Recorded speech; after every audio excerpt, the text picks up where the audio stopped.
in diesem Video.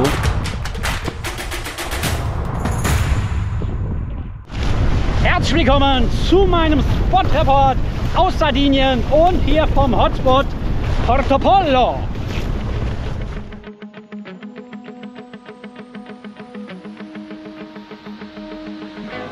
Heute sind wir am windreichsten Spot in Sardinien angekommen und da dieser Spot sich in zwei Bereiche aufgliedert, gibt es auch zwei Spotberichte. Einen für Kitesurfer und einen für Windsurfer und Wingfoiler.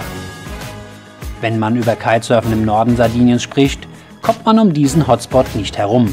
Und auch wenn sich hier so einiges am Strand und auf dem Wasser tummelt, findet man immer genug Platz in dieser riesigen Bucht von Porto Pollo. Kommen wir aber erstmal zur Übersicht. Insgesamt habe ich auf meiner Inselrundfahrt mit dem Camper so einige Spots besucht. Und über alle werdet ihr hier auf meinem Kanal einen entsprechenden Spot-Report finden. Porto Pollo an der Meerenge der Straße von Bonifatius hat aufgrund seines Leitplankeneffektes eine hohe Windausbeute. Wegen der umliegenden Landmassen kann es hier aber auch immer mal ordentlich ruppig werden. An windfreien Tagen kann man hier so einiges machen.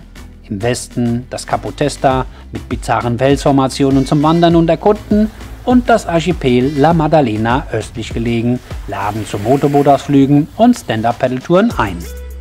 Bis zum Flughafen und dem Fährhafen Olbia sind es ca. 50 Minuten Fahrt. Für uns Kitesurfer ist nur die linke Bucht erlaubt und in der Zeit zwischen Juni bis Oktober auch nur in genau diesem Bereich. Außerhalb der Saison lockert sich die Regelung in Richtung Damm bzw. Landzunge.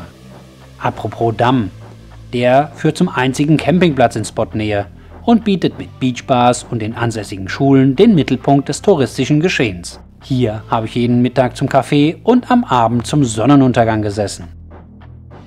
Von der Windrichtung her ist hier durch die Geschlossenheit der Bucht so einiges möglich. Die vorherrschenden Windrichtungen sind aber im Frühjahr und Hochsommer der Mistral sowie Poniente. Im Spätsommer und Herbst setzt zusätzlich der Levante immer mehr mit ein. Hindernisse im Wasser, Fehlanzeige. Durch den schnell abfallenden Grund ist Foilen hier ein echter Genuss. Gehen wir jetzt aber einfach mal in meine Originalaufnahmen und schauen uns die Parkplatzsituation an. Das Thema ist aber schnell erklärt. Es stehen nämlich 5 Parkplätze zur Verfügung. Davon ist einer für Wohnmobile nutzbar. Es ist der erste, wenn ihr über die Zugangsstraße kommt. Ihr seht das schön unten rechts im Bild. Kosten in der Saison 11,50 € von 8 Uhr morgens bis 20 Uhr abends. Die Nacht kostet nichts. Da wir gut autark stehen können, hatten wir hier auch mal 3 Tage am Stück übernachtet. Da Anja wingfoilt und ich kite, sind wir mit unserem Wägelchen immer gemeinsam bis vorne zum Damm. Ach ja, das Wägelchen. Ja, ein Helfer in der Not, unser Wägelchen. Wenn ihr in Sardinien unterwegs seid, empfehle ich euch auf jeden Fall. Und ihr habt viel Geraffel dabei, wie Anja und ich. Wir haben jetzt hier unser Wingfoil-Equipment plus noch Kitesachen dabei. Und da ist es unabdingbar, so ein Ding mit am Start zu haben. Ihr seht, die Wege sind schon erheblich. Und von daher ist es eine absolute Empfehlung, so ein Teil, wenn ihr mit dem Camper unterwegs seid oder mit einem Bus. Das Ding ist zusammenzuklappen und passt in jede Ecke. Jetzt fliege ich mal vorne zum Strand. Und wie ihr hier im Intro schon gesehen habt, hat es diesmal meine Drohne erwischt. Und deswegen sind die Bilder etwas strauchelnd. Hatte Glück, dass das ganze Ding nicht abgestürzt ist. Bevor der ganze Report aber zu lange wird, mache ich es mir jetzt einfach mal bequem und empfehle ein absolutes Must-Have als Kitesurfer auf Sardinien, nämlich ein Buch. Ich blende es mal ein und wen es interessiert, macht schnell einen Screenshot. In diesem Buch findet ihr alle wichtigen Infos, die ihr braucht, um euren Aufenthalt optimal zu planen. Ich find's super. Super ist auch das Angebot an Kiteschulen und Material. Hier fehlt es an nichts. Da sich am Spot herumgesprochen hat, dass ich vor Ort bin und Aufnahmen mache, haben sich die Kiteschulen ordentlich ins Zeug gelegt und ihr Material für mich aufgebaut. Zwinker.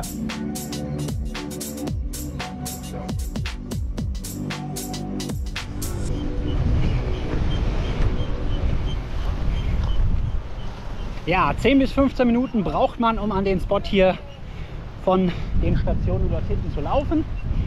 Jetzt wird aufgebaut und dann geht es aufs Wasser.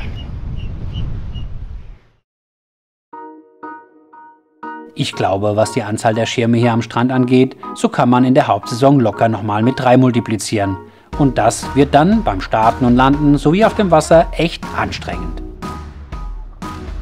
Deswegen komme ich hier nur in der Nebensaison vorbei und dann kann es, so wie heute zum Beispiel, so richtig schön werden.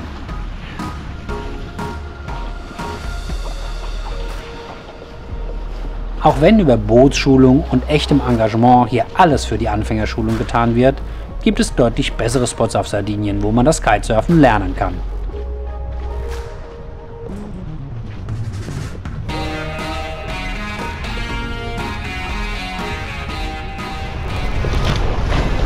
Wir haben Anfang September und es ist noch eine Woche Ferien. Von daher ist noch einiges los hier auf dem Wasser. Zum Thema Temperaturen muss man zu Sardinien nichts groß sagen. Ich bin in den 3 Wochen im September nur in Boardshort und Lycra auf dem Wasser gewesen.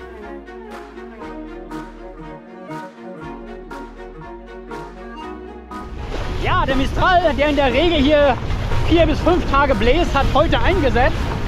Der kommt jetzt richtig schön aus West. Und der wird jetzt auch die nächsten Tage so bleiben und sich noch ein bisschen mehr aufbauen.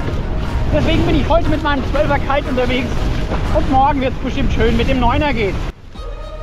Wellenjunkies kommen hier leider nicht auf ihre Kosten.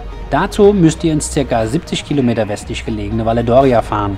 Dort kommt der Mistral meistens nicht so heftig rein, aber ihr habt eine fantastische Welle. Durch das die Wasserfläche hier doch relativ groß ist, kann man sagen, es verteilt sich wirklich ganz gut auf dem Wasser. Und wenn man auch ein bisschen weiter rausfährt, ist man so und so schon wieder fast allein.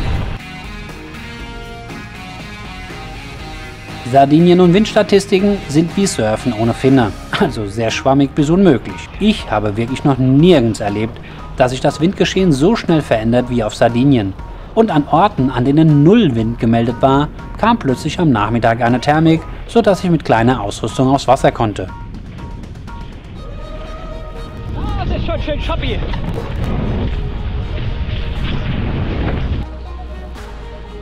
Der Vollständigkeit halber noch ein paar Zusatztipps und Infos für windfreie Tage. Wie jedem bekannt, hat jeder Spot Vorteile und Nachteile. Der Vorteil hier die Windwahrscheinlichkeit und die Sicherheit der geschlossenen Bucht. Nachteil hier, dass man als Kiter nicht wirklich was von diesem tollen Flachwasserbereich um den Damm herum hat. Und dass es in der Saison echt ganz schön voll werden kann. Aber irgendwas ist ja immer. Aber wenn gegen 18 Uhr die Schulen drüben am Damm das Material einräumen, dann geht es los. Das große Schaulaufen.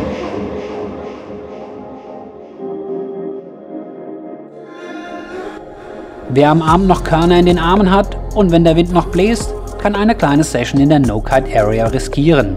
Zumindest machen das die Locals.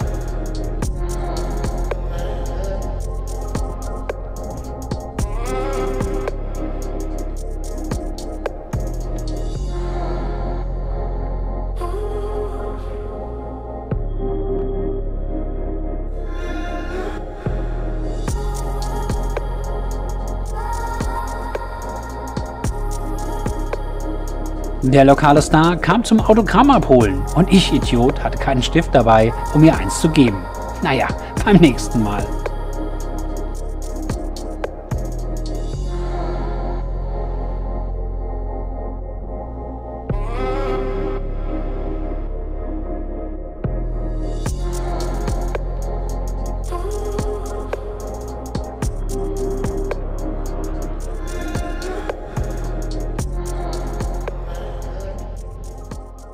So, hier endet auch schon mein Spot-Report. Wie immer kostenlos, aber nicht umsonst. Denn auf meinem Kanal findest du alle Infos, wie immer kompakt verpackt. Wenn euch mein Spot-Report gefallen hat, lasst mir gerne ein Like da und bestenfalls macht ein Abo. Wem es besonders gut gefallen hat, der darf mir auch gerne 50 Cent über den Spendenlink in der Videobeschreibung in der Kaffeekasse hinterlegen. Ich freue mich. Bis zum nächsten Spot-Report.